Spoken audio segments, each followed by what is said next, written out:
ভয়াবহ বিস্ফোরণে কেঁপে উঠল গোটা এলাকা। ঝলসে গেল যুবক। বুধবার ইস্পাত নগরীতে ঘটে গেল ভয়াবহ বিস্ফোরণ।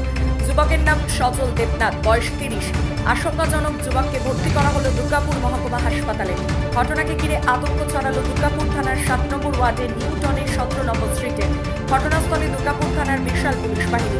বিশ্বস্ত সূত্রে জানা গেছে, সজল দেবনাথ 7 নম্বর স্ট্রিটের মাটির বাড়িতে থাকতেন। সেই বাড়ি থেকে বিকট শব্দ শোনা যায়। স্থানীয়রা তড়িঘড়ি ছুটে এসে দেখেন কাতর আর্তনাদ করছে সজল। পুলিশকে খবর দেওয়া হয়। স্থানীয়রা এবং দুর্গাপুর থানার পুলিশ মিলে সজলকে প্রথমে দুর্গাপুর ইস্পাত হাসপাতালে, তারপর শোভাপুরের বেসরকারি মেডিকেল কলেজ হাসপাতালে পরে দুর্গাপুর মহকুমা হাসপাতালে নিয়ে যাওয়া হয়। গাছতলাতে সব বসেছিলাম, মানে এমনভাবে একটা এত জোরে আওয়াজ হলো, মনে হচ্ছে যেরকম সে টায়ার বাস্ট হয়। কিন্তু মানে যখন আমরা দেখছি, এখানে এসে যখন দেখছি যে একদম যাচ্ছে তাই অবস্থা, পরে একটা বোম টোম মানে ফাটানো হয়েছে এখানে। এবার যে ছেলেটা ছিল, সেই ছেলেটা তো সত্যি খুব অবস্থা খারাপ। ওকে তো সঙ্গে সঙ্গে আবার মেনে নিয়ে যাওয়া হয়েছে। এবার ওখান থেকে মনে হচ্ছে আবার অন্য কোনো হসপিটালে রেফার করছে। কি বোম বানাচ্ছিল?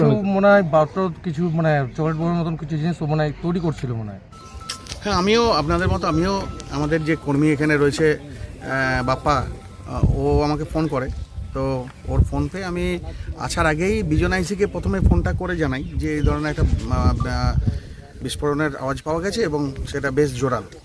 তো তারপরে এখানে এসে যে যতটা কি যা জানতে পারছি যে বিস্ফোরণের আওয়াজ খুবই জোরালো ছিল এবং এটা প্রথমে যেটা বলা হচ্ছিল যে ইনভার্টারের ব্যাটারি বাস্ট করেছে, ব্যাপারটা তা নয়। ইনভার্টারের ব্যাটারি বাস্ট করলে ওরকম আওয়াজ হয় না। তো তারপরে শুনলাম যে একজন গুরুতর জখম হয়েছে এবং তাকে বিধাননগর হসপিটালে নিয়ে যাওয়া হয়েছে এবং আশপাশের বাড়ি ঘরদোর বেশ কয়েকটা পাড়া এবং জেসি বসের যে আমাদের বস্তির বেশ বারুদ নিয়ে, ঠিক আছে, তাতে আগুন লেগে যায়, ফলে সে ইনজিওর্ড হয়। বাকি আমরা দেখুন, আমরা কর্ডন করে দিয়েছি, বিডিএস টিম আসছে, ফলে সে ইনজিওর্ড হয়েছে।